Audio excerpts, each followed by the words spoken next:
Bon, en fait, moi, je veux dire, je sais ce qu'on partageait.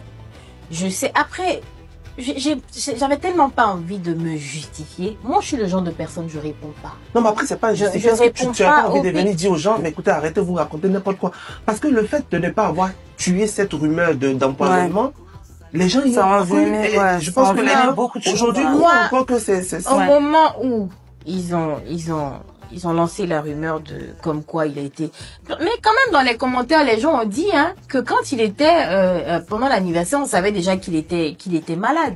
Et moi, je veux dire quelque chose, c'est faux, tout est archi faux. Tu te demandes mais d'où la rumeur sort. J'ai cru voir une tante qui est sortie pour dire que il a été empoisonné le jour de son anniversaire. Moi, j'appelle son papa pour dire tu la connais. Il dit il la connaît pas. C'est même pas ça. C'est ça. Donc, moi en tout cas, j'ai même pas vu le truc. Moi, honnêtement, j'étais plus sur TikTok qu'il y avait un tollé comme ça. Ben c'est ça. Et moi, je vais pas forcément TikTok vraiment. Je poste ma vidéo, je quitte là-bas. Non, moi, je suis comme toi. Voilà. Donc, j'ai pas cherché à voir quoi que ce soit. Et en fait, en sortant sur les réseaux et en disant, il n'est pas question d'empoisonnement. Déjà, moi, je suis personnage public. Je sors. Je viens donner une information. Je donne cette information pour repartir. Ah, mais bon, d'accord, il n'a pas été tué. Mais c'est quoi le truc? Mais il faut préciser. Mais qu'est-ce qui s'est passé? Et moi, j'estime que c'est pas mon droit. C'est pas ça le rôle d'un ami ou d'une amie de venir s'asseoir sur les réseaux et de dire voilà c'est ce que la personne. Non. Je vais qui t'appelle pour te dire que c'est fini, Marcel, tu le verras plus. Je vais dire à quelques jours de. Déjà j'étais pas là. J'étais au Sénégal, mais je l'ai vu la nuit de mercredi à jeudi. Il est décédé le samedi matin, donc jeudi jusqu'à minuit j'étais à l'hôpital, j'étais à la Pisam.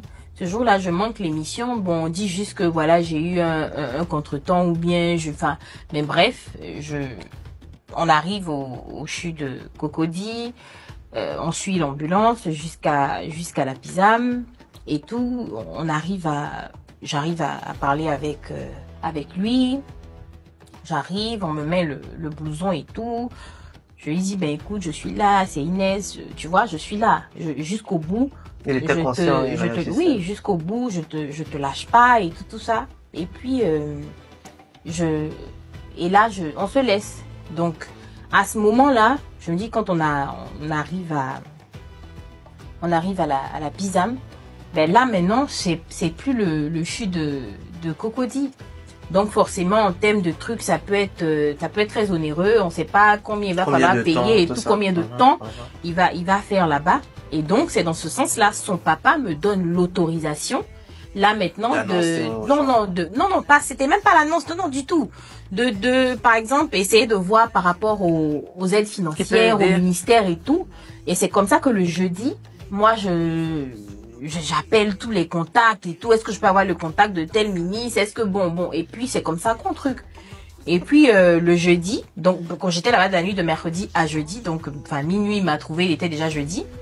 Et puis vendredi, moi je dois partir au Sénégal. Et vraiment, la période était tellement éprouvante pour moi. J'étais fatiguée. Je dis écoute, je vais partir. Je fais 2 jours. Je reviens le dimanche. Et donc quand je pars au Sénégal, déjà à l'aéroport, j'étais un peu, il y a ce sentiment là, j'étais vraiment inquiète, ça je l'avoue. J'étais vraiment inquiète. Oui, je l'ai vu, donc tu sais, voilà. Tu t'es dit, tu culpabilises voilà, un peu, voilà, j'espère, je croise les doigts, je prie et tout ça. Et puis, je prends l'avion, mais durant le vol, je pleure. Parce que j'ai peur. Je me dis, mais je sais même pas comment.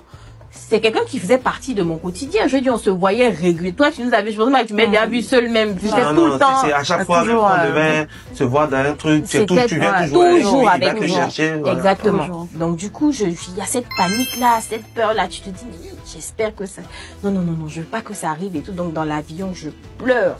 J'arrive et tout. Quand j'arrive à l'aéroport, je cherche le wifi de l'aéroport, là, comme ça, à Dakar. Donc, je regarde, puis je vois son papa m'envoyer un message. Donc, je vois que c'est pas un message de truc. Il envoyait juste un message. Il me faisait à chaque fois le point. Voilà, tel ministre a répondu, ma fille.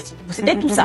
Donc, quand je me dis, Seigneur, maman, merci. Il n'y a pas de truc et tout. Donc, je suis dehors un peu. J'ai pas forcément la connexion. Donc, quand c'est comme ça, je suis pressée un peu de rentrer à l'hôtel. Et donc, le soir, on part acheter la nourriture. Voilà. Parce qu'en fait, de base, il y avait l'anniversaire de la fille de ma meilleure amie. L'une de mes meilleures amies qui est à Dakar. Et donc, je pars aussi. Je dis, bon, écoute, comme moi-même, j'ai besoin de souffler un peu. Et puis, ça tombe bien, c'est son anniversaire. On va fêter. Donc, je pars chez elle à Dakar. Et puis, on papote un peu et tout ça. Et puis, je rentre à mon hôtel. Et quand je rentre à mon hôtel, bon, je regarde il n'y a pas de truc. Donc, je dis, Seigneur, pas de nouvelles, bonne nouvelle. Donc, je me couche et tout. Et je dormis paisiblement. Non. Je sais pas si ça a un lien, mais j'ai dormi comme un enfant. Et donc, je me réveille le matin, mais le premier réflexe, je prends mon téléphone, je regarde, il y a rien. Je dis, Seigneur. Donc, j'appelle aussi ses amis aussi qui sont bien proches et tout, Nadia, Andrade. Puis, je dis, et les filles, vraiment, aujourd'hui et samedi, je viens demain. Pardonnez, serrer la ceinture. Prions. Donc, je n'ai pas envie d'entendre quelque chose où je suis là. Et puis, on cause, on papote. Donc, elles me disent qu'elles sont bien dormies aussi, bizarrement. On dit, j'ai bien dormi. De cette façon, je dormais, j'étais un peu stressée. Puis, mais là, vraiment, j'ai bien dormi. Et pareil. Et Nadia et Andrade. Et donc, je me dis, bon, ok, il n'y a pas de problème. Et puis, je dis, bon, écoute, je vous laisse les filles. J'appelle mon cousin. Et puis, on commence à causer, à parler et tout ça. Et tout. On cause. Et puis, Nadia me rappelle. Donc, quand Nadia, je dis, attends, je te rappelle et tout. Il y a ma copine qui m'appelle. Et puis, quand je rappelle Nadia, elle me dit, Inès. C'est comme ça qu'elle dit, Inès. Je dis, Nadia, quoi? Elle dit, Inès. Je dis, non, tu ne veux pas me dire ça. J'étais seule à l'hôtel. C'est indescriptible. C'est même pas, même à mon pire ennemi, je ne souhaite pas ça. Parce que je dis toujours, je vais pas pleurer. Kevin, le travail nous a unis. Mais Marcel, c'était pas ça.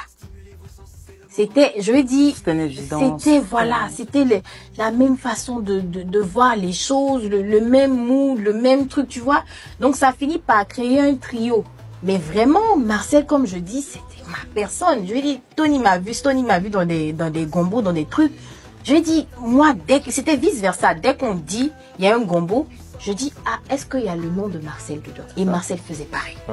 Donc, on se retrouvait toujours sur les mêmes trucs. Je me rappelle pas, peut-être une semaine sans voir Marcel, c'est peut-être j'ai voyagé. Mais on allait forcément se retrouver, bien aller prendre le petit déjeuner, des trucs comme ça. Et donc, quand elle me dit, franchement, je sais même pas sur le coup même comment ça s'est passé. Non, j'ai commencé, oui, je pense que souvent même tu réalises même pas sur le moment, même le truc même, voilà. Donc, je sais que j'avais du mal à respirer et tout. Donc, j'ai appelé ma soeur. Donc, elle a appelé ma copine pour dire qu'elle venir me trouver à l'hôtel. Donc, elle est venue me trouver. Je sais pas si j'étais couchée ou bien. Franchement, je me rappelle plus. Mais je sais, l'image même ne me vient pas forcément. Mais je devais rentrer le dimanche.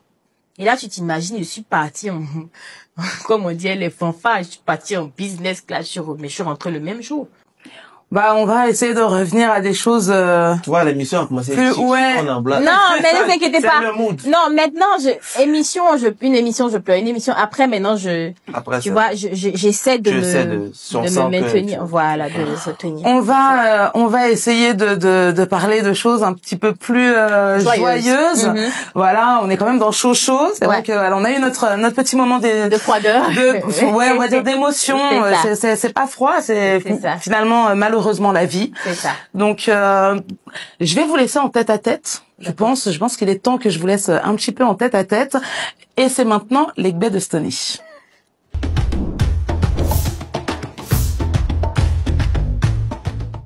Voilà, à chaque fois qu'un Caprice dit comme ça que je vous laisse en tête à tête